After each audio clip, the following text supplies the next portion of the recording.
This is Delta Sierra Juliet. Is there any known traffic below 5,000? Delta Sierra Juliet, no known traffic. Seems to be a large aircraft below 5,000. What type of aircraft is it? It is more bright. Seems to me like landing lights. The aircraft has just passed over me at least 1,000 feet above. It seems to me that he's playing some sort of game. He's flying over me 2-3 times at speeds I could not identify. It's flying past, it's a long shape. Cannot identify more that it has such speed. It seems like it's stationary. What I'm doing right now is orbiting, and the thing is just orbiting on top of me also. It's got a green light and sort of metallic-like. It's all shiny on the outside. The engine is rough idling. I've got it set at 23, 24, and the thing is coughing. My intentions are to go to King Island, Melbourne. That strange aircraft is hovering on top of me again. It is hovering, and it is not an aircraft.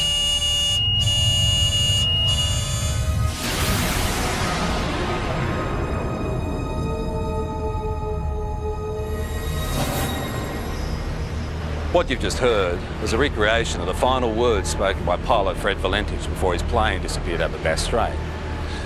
Even though it's been 19 years since Fred disappeared, the mystery surrounding what happened to him still hasn't faded. He just vanished without trace, and his family believed he was taken by an unidentified flying object. Recent years has been an explosion of UFO sightings in Australia. Whenever you mention the topic, people seem to have their own theories and opinions, or even their own stories. It was orange like a sunset, and it was just spanning across the road. I can't move, man. Moving forward in time through the experience. Then this tall, dark being just appeared in front of the craft. And I mean, it looks like a traditional, every day of the week, comic book flying saucer. They had large almond-shaped eyes, small bodies, legs and arms, and sort of grey in appearance. I think it's the first time in my life that I could identify of anybody telling me that they were scared they were going to die. Saying that this thing was only just down the bottom of his street. He could see that it was out in the water, it was sucking up water. Yeah, I believe it's a UFO. There are between 400 and 500 reports a month of UFOs in this country. Now, obviously a lot of them can be explained, but about 10% prove to be true mysteries. Tonight you'll hear from people who've had these experiences. They're just normal Australians who can't explain what they saw.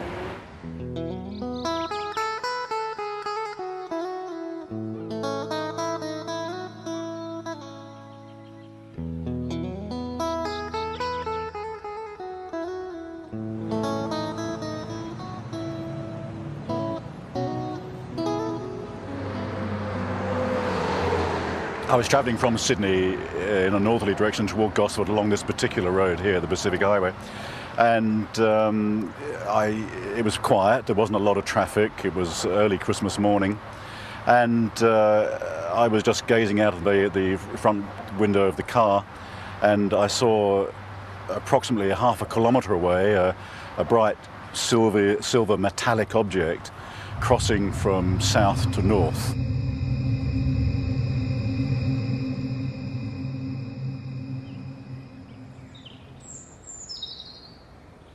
I stood here not believing my eyes, because where I sit I can see the open water, and I just couldn't believe that this thing could appear on the water. It was some kind of craft, but it was completely surrounded in lights underneath and all around, and it just looked like a carousel. It wasn't anything flat. Around holiday time, the local police know they'll be busy. But on this New Year's Eve, the calls weren't what they expected. All people that I spoke to had exactly the same thing to say. There was no variance whatsoever in the object that was sighted. It was a huge chrome, very shiny object in the shape of a ball. At the bottom of the ball was a number of huge white lights. This object looked like it was sucking up water.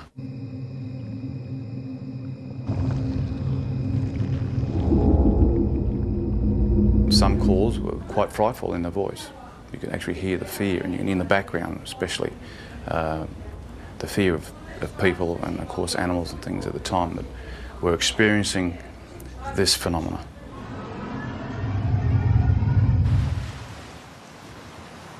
We're looking out above this headland here, and we're watching a bright light move in a strange fashion that you'll never see, or we never saw anyway. It was moving quickly and moved for instance, in a zigzag fashion. We were watching it for 10 to 15 minutes, move in this direction north, and we just saw this bright light, 15, 20 metres above our car. Just a bright light, emanating light towards our car. It was just awesome. All of a sudden I saw these lights come out of the water like a cylinder and flash, and the top of the water all lit up. And as that light was up, I could hear the rushing of water, movement of water, and then the water being raised up, and then shortly after, down comes the water on top of the lake. I noticed this rather bright light that seemed to be on the right-hand side of the car, and it seemed to be following us for quite a while. And then all of a sudden it turned and went at a right angle right across the expressway in front of the car. It was large, round, and seemed to have a stream of sparks flying out the back of it. I don't know what it was, but it was most peculiar. After the initial New Year's Eve reports to police, the local Sun Weekly newspaper got hold of the story. There were hundreds more people at home that had obviously thought they'd seen something quite out of the ordinary, but were too scared maybe to come forward and actually say that they'd seen something. Our office, the day the report hit the streets, was amazing. We had caller after caller saying they'd seen the same thing. A lot of the witnesses were retired academics, some were policemen, nurses, school teachers, Sunday school teachers, lawyers, business people, some of the leading business people in the area. They were all people that had everything to lose and nothing to gain by even coming forward and making a report. All the people who actually saw it hovering over the water described these 4 or 5 shafts of bright white light coming down to the water and literally penetrating the water rather than reflecting off it. We also had descriptions of the water seething underneath it. Some people said it frothed, some people said it foamed, some people said it was steaming up. Overall, I'd imagine there'd be probably 3 dozen telephone calls on the night. Well, we're police, Sergeant Wenning. In particular, Sergeant Wenning remembers one very distressed caller. He told me he had been woken up from a deep sleep with thunderous noise and bright lights, dogs barking. His children had come into his bedroom screaming. He was saying that this thing was only just down the bottom of his street. He could see that it was out in the water, it was sucking up water. The sound was like a million hummingbees. He didn't know what was going on. We investigated officially with the local aircraft, aerodromes, with the Air Force, with air traffic control, and again could come up with no explanation. While everyone can describe what they saw, no one seems to have the answer to exactly what it was or where it came from. It was moving in waves in the sky, which could only be described as a UFO. When you see something like this, there's a sure knowledge that you're looking at something that is beyond your experience. I'm not young, and people might think, oh, you're a bit strange, seeing things and had imagination. No, I've got imagination, but not like that. Not when I see something that I see, I know I saw it. At first I thought, well, maybe it's some type of meteorite, but it was too large, it was travelling too slow, and turned a right angle, which I know meteorites aren't inclined to do. I was just bewildered at how something could appear and disappear in the thin air practically.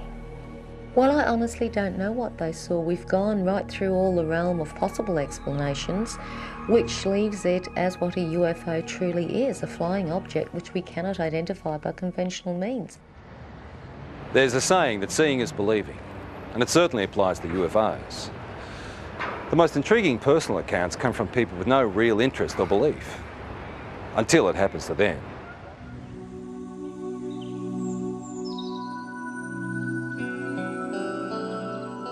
Before this happened to me, I can be honest, I could say that I was in that category of being naive. I didn't believe it.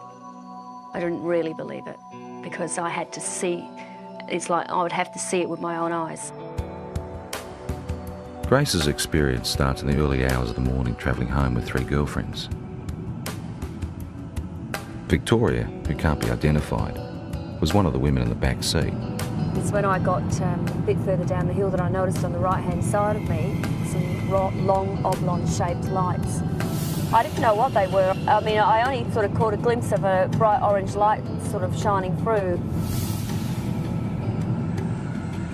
As I got down the hillside and started to come around the corner by this little hotel that takes us back through the back roads towards the freeway, one of the girls in the back noticed a very bright white light with a type of blue haze around it.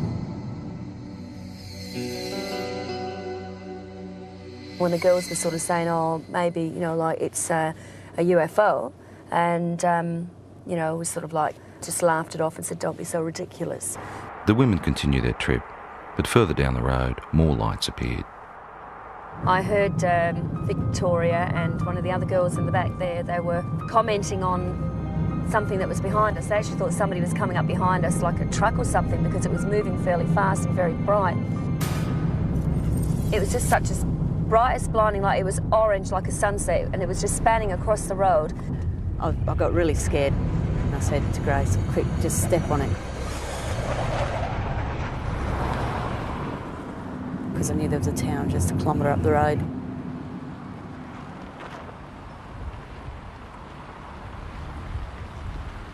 So as we got closer into the middle of this car parking area and looked up, we could see this ship. Well, that's what you'd have to call it, because it was, you know, definitely not an aeroplane, and it was something from definitely not this world, that's for sure. It sort of moved across from this direction straight over the top of us.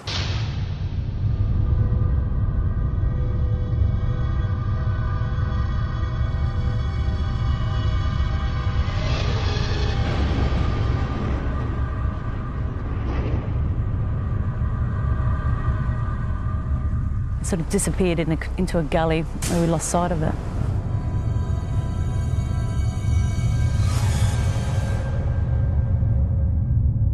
We were scared for our safety. I mean, I've got to be honest, I think it's the first time in my life that I could identify of anybody telling me that they were scared they were going to die.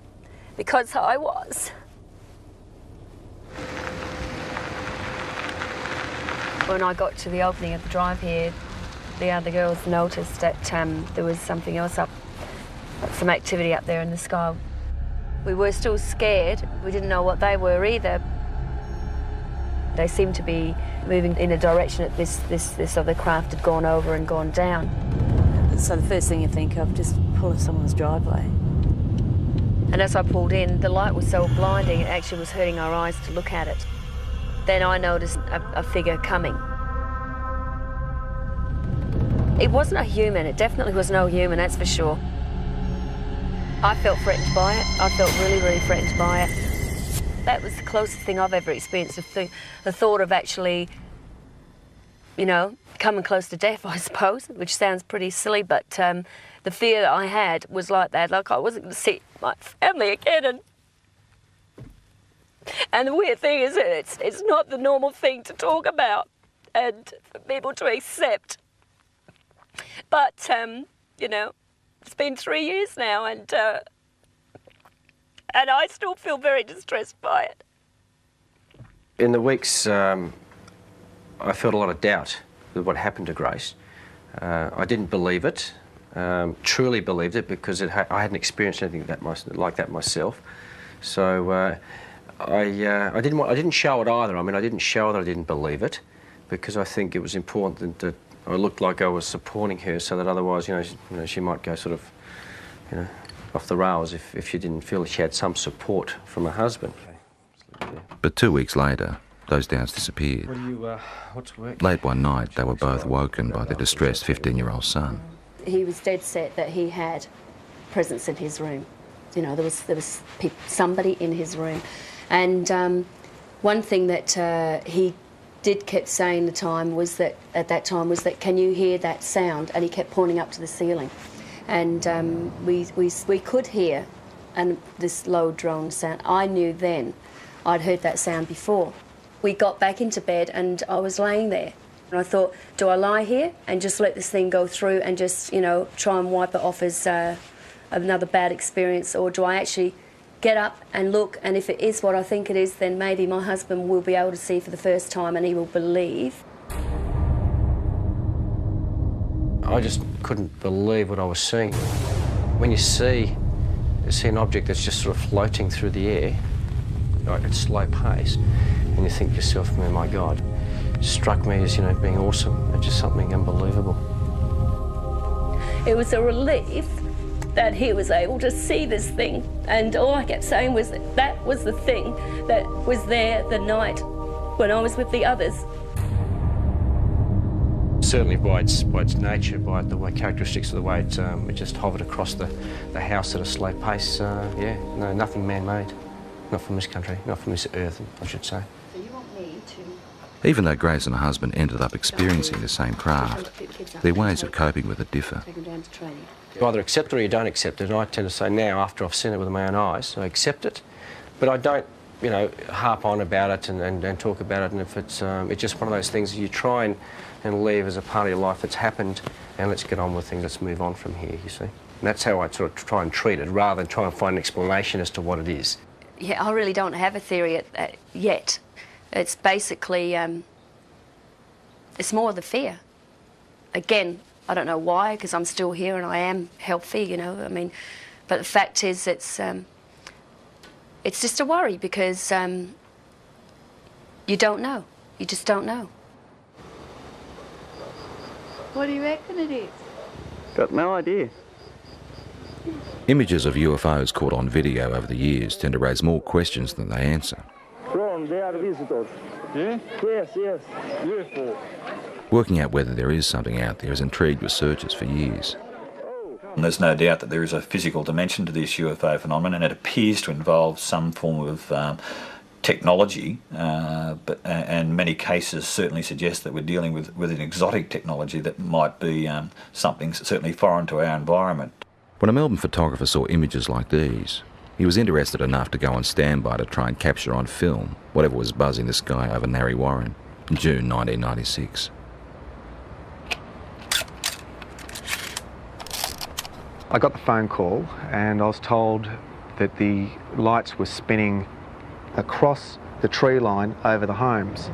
What I did was put the camera onto the object, allowing it just to come into frame, hit the shutter, count to 20, stop, wind, move the camera to the next part of the frame, start the shot, count to 20, let it go, and so forth.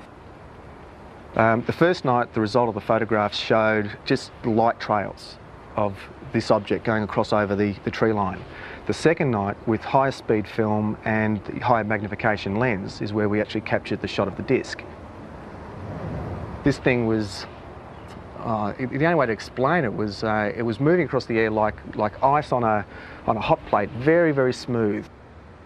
Later in the program, Doug's photos will be studied by an independent expert. Well, it was flying, it's unidentified, and it was definitely an object. What it will be, and I hope with the analysis will prove me right. But yeah, I believe it's a UFO. In the UFO community, the term hypnotherapy is like a buzzword.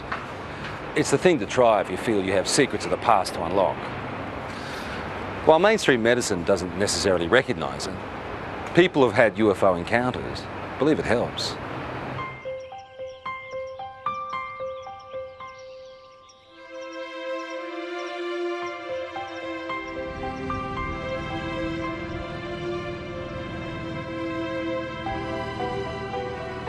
Victor Pufulescu believes he started having alien encounters as a teenager back in his native Romania. He's turned to hypnotherapy to try and find out exactly what happened. It's like being a good soldier. You just obey orders. This is actually probably the best description of hypnosis process. Loosened limb, deeper sleep. Loosened limb, heavier and heavier. Not a worry, not a care. Deeper, deeper, and deeper. Hypnotherapy is a way of allowing us to get into the subconscious mind. The intellectual mind tends to want to control and criticise everything. It's the censor of stuff it doesn't even know about that was in there before we were 3 years old. So by sort of relaxing and sliding across the conscious mind, if you like, we can sort of delve into the unconscious, or to allow what's in the unconscious to find its way out. Oh, I can't move, Frank. Uh-huh. The pressure is increasing. I can't move. The chest, my arms, uh-huh, my legs. There's a thing about hypnotherapy that very often the subject will want to please the hypnotist. They have to look at that, but the thing is that you can see that when a person is reliving an experience, that it's pretty easy to see whether that's faked or not. Moving forward in time. My legs. Moving forward My in feet. time. Moving forward in time through the experience. The pain is inside of my elbow. Uh-huh. Thanks. Who are you saying thanks to? Them. Uh-huh. Can you ask them what they're doing? No. It's a test. That's a test. I just know it's a test. They keep me telling be calm. They're telling you to be calm? Yeah. Uh-huh. Very often the people are quite disturbed about dreams they're having or things they've imagined happen to them. And they often come out of this saying, I'm pleased I'm not crazy, or I'm not mad, or I'm not imagining this. It does give you some answers, but also creates thousands more. And this is probably the trickiest part. I'm never happy with the answer which I'm getting, and I want more and more and more.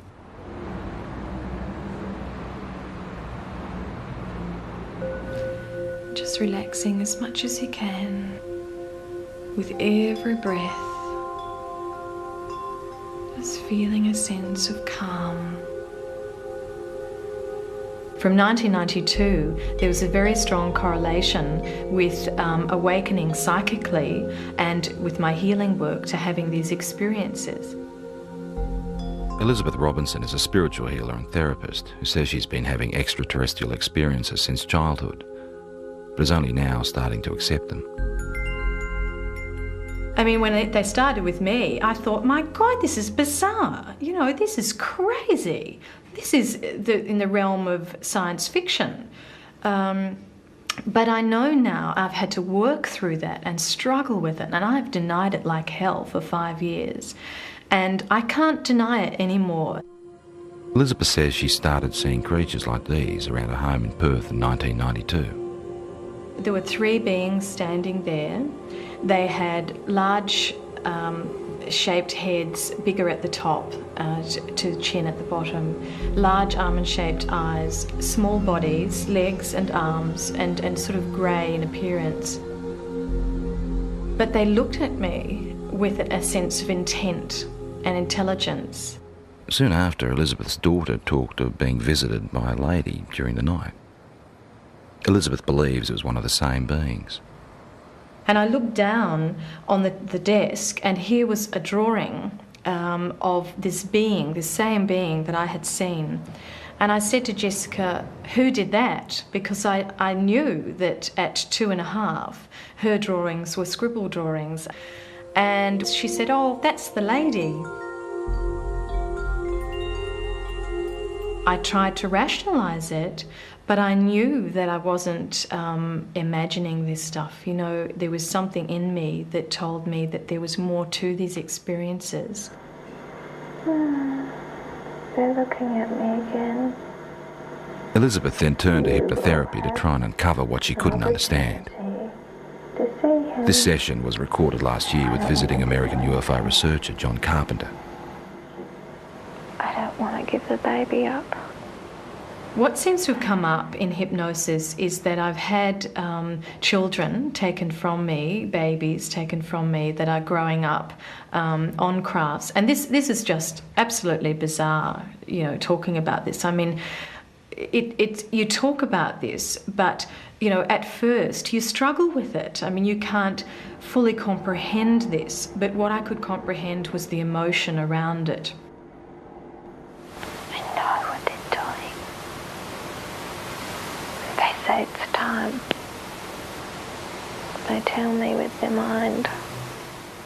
The emotions are so real, they're raw, they're, you know, the grief is there, the terror is something like I've never felt before. They're just doing what they're doing. What are they doing? They're getting the equipment ready. Part of the reason why they're involved here on Earth is to help us awaken, but there seems to be some sort of reciprocal type of arrangement whereby, you know, they're coming to Earth and they're creating a new race of beings, or creating some sort of hybrid race of beings. I used to think, okay, I'm dreaming, until I used to be able to get up, go to the bathroom, make a cup of tea, come back, sit down, they'd still be waiting for me. And I think, oh. Elizabeth and colleague Mary Rodwell now run a support group in Perth for people who've had alien experiences. And this is what I mean, my business is emotional trauma. That's why I'm here. And I won't deal with fantasy. I can't deal with fantasy. So it's about emotional trauma. These people are stressed quite desperately with fear and anxiety about a lot of things that they only have a vague idea often about, but often is because they've remembered being taken. I went 3 months with barely any sleep. If you remember, I told you about 11 or 12 weeks, barely any sleep. Most of them just want to live an ordinary life. They don't want this to happen. So for them to have the chance to at least talk about it and release all the anxiety and fear around that as much as they can around talking about it, it seems that through that there is real healing. For me, I became very frightened that I would be labelled crazy or, you know, hallucinating, whatever it was, and that I couldn't have somebody to relate this experience to that would honour my experience. Have either Elizabeth has always kept journals about her experiences, which she is now using to write a book. I saw a grey being appear, white-grey colour. In the dream, I was searching for my son, even though the child dream of trying to run away from several grey beings, but as fast as I ran or wherever I really don't expect someone to be able to say, absolutely, you know, this is real, because, you know, you always doubt yourself, but you know that it's real, and you have to come to some point and stop denying it, and that's what I'm starting to do. Sorting out the facts surrounding UFOs can be tough, unless of course there's something that science can put to the test.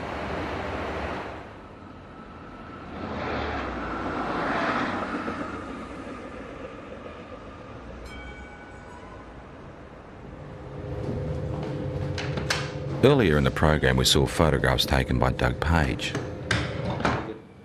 The time exposures show what Doug believes is a UFO hovering near his home in 1996. Now, has this been observed by other people as well? Practically all of Narre Warren. Okay, so that was seen, but not as a streak, because this is a time exposure. So it was simply an object of some sort traveling. Correct. In somewhat of a line, but as you can see, it goes up and down here. This type of negative sleeve will take... The professor would like to examine the negatives that come before and after the pictures in question. Explain to me why... But Doug has used the ends of rolls of film and discarded the shots he felt didn't work. Now, when the films were actually ready for handling, I'd lay them out and I went through them and I go with the scissors and I just go cut, cut, into the bin, cut, cut, put it there, and that's what I did. Okay. After examining the camera the shots were taken with and checking density readings on the negatives, the next step is to enhance the images on the computer. I don't rely on computers for analysis. They're a bit of a tool. They sometimes let us see things a little bit better, but to actually definitively say that a particular thing is something, I stay away from that. That's right. How did you focus the camera? Just on infinity. Okay, so if you focused on infinity, technically the tower should be sharper in focus than the tree. Should be, shouldn't it? Mm-hmm. But it's not. Interesting question, isn't it? It's a good one. The only trouble is there's no sort of guarantee, of course, in the darkness that it hasn't moved off set either, but I had that set for infinity. Okay. With some of the technical questions out of the way, it becomes an issue of individual perception. Very specific things here. I see a disc-shaped object. I see something with a rim. Okay, there is definitely a lip. There are what appears to be lights. There's big, there's another small one in between, another one. So we've got something that is geometrically laid out. You can see a texture, and you can see definitely on the dark side of it something. So something's in shadow, I mean, it looks like a traditional, every day of the week, comic book flying saucer. My first impression of this when I saw it, again, was a trumpet, a circular object here that we have a bell shape that comes out like so. This is unexplained optical either artifact, phenomena, or reality, or could be, could be an object, but it is totally undefinable. And of technical concern is the fact that the start of the time exposure is more in focus than the end shape. Does it make any sense to you that if this was moving and it's decelerating, would that have a bearing on the shape of the line? If it was slowing? Because no, it shouldn't. It should be exactly the same sharpness. Despite question marks over issues like that, the professor is able to reach some conclusions. I don't believe that it's been faked. I think it is probably something that was traveling through the air. What it would be, I wouldn't know, and there's no indication from the photographs that would give me any clue. There are points there that I haven't considered, such as the object, could well be a phenomenon that that I've never heard of. So I mean, we've got to keep an open mind.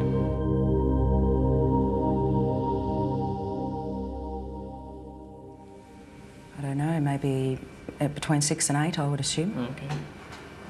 They were fairly intense, or? Yeah, they were very close together as well. Right, okay. 4 years ago, Kelly Carr was a mother and housewife with no interest in spaceships or aliens. Now she's using technology to reconstruct images of her own encounter. It does give the idea of the lights there, but the brightness of the light, it gives a good impression, except that the colour doesn't seem right. Kelly's account starts in August 1993. My husband and I were driving up to my girlfriend's place in Monbulk, which is in the Dandenong Mountains. We were driving on Belgrave Hallam Road, and it was just on dusk. I saw what I thought was round orange lights in the field. It looked unusual to me. Later that night, retracing their route home, Kelly noticed something else unusual. It's about a kilometre or so in front of us, about twice the height of the treetops. We could see this object, which at first I thought was a blimp. It had the shape of a blimp, but it was light. As we got closer to it, the light seemed to sort of separate, and it was actually these a row of round lights, and they were orange. It appeared like there was silhouettes standing in these round orange circles, like people, but you could only see the black outline. Well, I just said to my husband, look, there's people in there.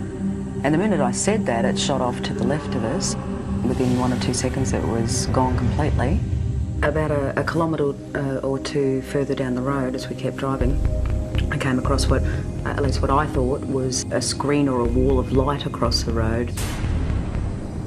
And my heart started racing and the adrenaline was sort of pumping through my body, and I'm thinking, we've just seen this back down there, we're in for, a close encounter. Then the next instant, nothing. We seem to have actually covered a fair distance that I don't even remember covering. It might have been possibly close to a kilometre that I don't remember actually travelling. There was no light. There was nothing blocking the road. Kelly says it wasn't until weeks later she remembered actually getting out of the car that night. And I saw that there was another car that had pulled up 100 metres down the road. Then I walked around the front of the car to where my husband was standing on the other side, and we started walking across the road together. As we were walking across the road, I looked down and I saw that the other people were getting out the car and starting to walk as well. So I was quite happy that there was other people there who were seeing the same thing that we were. And we walked up along here to where the fence is. Right out in front of us is this huge craft. I was totally awestruck, it was science fiction coming to life. There wasn't any fear then, it was just all total awe. We stood here, I guess side by side, my husband and I, for about 30 to 45 seconds. Then this tall, dark being just appeared in front of the craft, and he was followed by about another 7 or 8 that appeared straight behind him. I felt this energy go through me. It's like nothing I've ever experienced before in my life. It was like some sort of low-level frequency that came in waves, but it was so dense that I could actually physically feel it going through my body. And that feeling absolutely terrified me. It was like, I can't even explain the horror that I felt just feeling this. And I began screaming.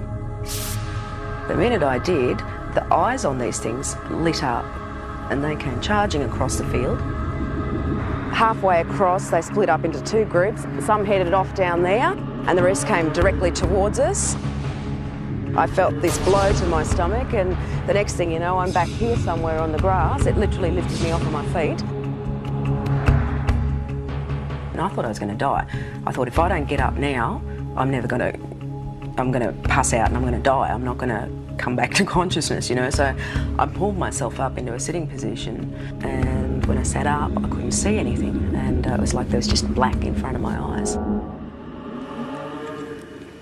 I want you to try stretching it down a little bit as well. Kelly is not the only one who saw these images that night. For the first time ever, independent witnesses have given the same account of a close encounter. Even though Kelly has never met Jane, Glenda and Bill from the other car she saw, she has seen the sketches they drew for UFO researchers. They've drawn the same circles of light around the top of the craft with these blue lines coming down, ending in a semicircle on the ground. They've actually also drawn a tripod underneath, which was something I didn't see that night. It becomes very clear then that we were all looking at the same thing and that it wasn't your average saucer-shaped craft. And basically, the second party were able to draw sketches of the beings very similar to the ones that I had, and they're not your usual little grey things that are, you know, media propaganda. I found a small red-coloured equilateral triangle underneath my navel, which I guess in reality provoked only a minor curiosity at the time. It was oddly geometric, and I did wonder, you know, how something like that could get on me that looked like a burn without me feeling it. At UFO conferences, where Kelly is now a keynote speaker, she adds strength to her own story by showing photographs of physical marks left on one of the other women. We were all left with triangular marks under our navels, but the ones that were marks that were actually photographed, the first one came from Glenda, which is it's a series of 3 small red dots along the inner thigh, and both Jane and Glenda were marked with these dots. I wasn't. Glenda had a ligature mark around her ankle, which is quite severe bruising. It looked like she'd been strapped down to something. UFO researchers have also reported finding physical traces at the site where all witnesses said the encounter happened, particularly in relation to where the craft landed. Inside that semicircle was actually a triangular formation of 3 points spaced 6 metres apart, which correspond with the tripod that was drawn underneath the girl's craft. To this day, Kelly still doesn't know exactly what happened to her that night. Tried a little bit. Her most vivid memory is the fear that she felt. That's very good. It's finally come out to what I'm looking for. And I think a lot of people, you know, might have experienced the fear in a nightmare when you're being chased or something like that, and it's a terror that you feel that, you know, sometimes can wake you up or whatever, but it's absolutely horrifying when you're dreaming it. And that's exactly what I was feeling while I was totally awake. That sort of terror, actually having to feel it while you're conscious and physically awake and feel it as a reality, is like a living nightmare, like a nightmare had come to life.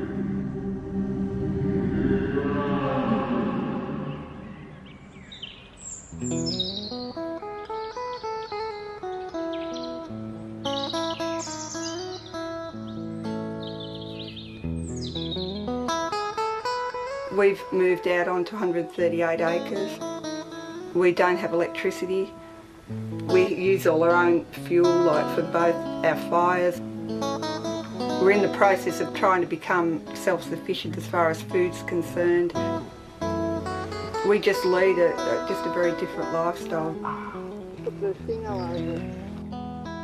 Denise Borrett says it's her encounters with strange beings that have helped her make the decision to live this way. There's one of our missing. I believe at the moment that they're giving us quite a dire warning about what's happening to the planet and what's going to happen to us unless we actually wake up to what we're actually doing. They seem to open parts of your mind that aren't open before, and or they help you to do that. I don't know, but all I know is that I'm a very changed person since I've had my experience.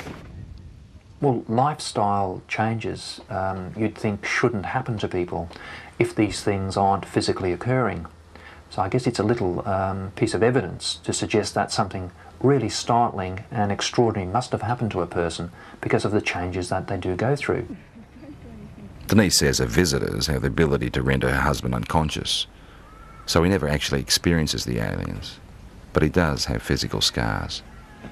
Well, I know I've got a lot of scars on my body, and I know basically where they all came from, but this one, in that particular place, I've got no idea. I just woke up one morning and I happened to comment to Denise, I've got this funny little mark on my arm, and she had a look and she had one in exactly the same place because she said she could remember it happening. And I can actually remember them cutting it. I can remember it was like a little spatula or whatever. But again, there was no pain or anything, and the next day mine had completely healed up, whereas Les's had actually scarred. And I thought, well, they're in identical spots and they're identical size, so obviously something was going on. People who've had multiple abduction experiences very often get very concerned about the environment. They get very concerned about healthy lifestyles. They get very interested in the possibility of life elsewhere. They get very interested in promoting the message that there's something actually going on.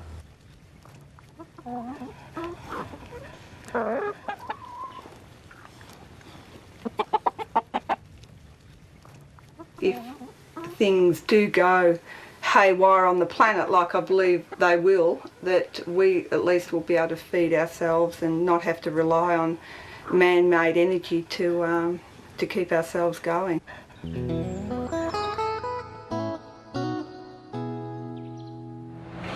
It's pretty obvious that the people that had these experiences are convinced there's more to what's out there than most of us realise. They're also the first to admit that their stories can be hard to accept. All they want us to do is be prepared to listen. I suppose people got to make their own minds up, but we can honestly say that what happened, happened, and there's no doubt about that. Perhaps they're extraterrestrial, we don't know. Perhaps it's military experimentation. Perhaps there's new things in this earth that we don't know about. I don't know what they are. I know what happened to me, but I don't know anything about them. I'd have to say that the evidence seems to be fairly compelling, that we seem to have some sort of alien life form just in what it is. You've got to keep an open mind. And since I've accepted it, I think I've really started to see it's not really bad. There's a lot of good in what they're actually doing. And it's like they're saying to us, you know, human beings can do so much more. We have these wonderful capacities to heal and to heal each other and to understand ourselves so much more. And we're not yet. Where they come from, I honestly don't know. I would hope that before I die, one day I find out.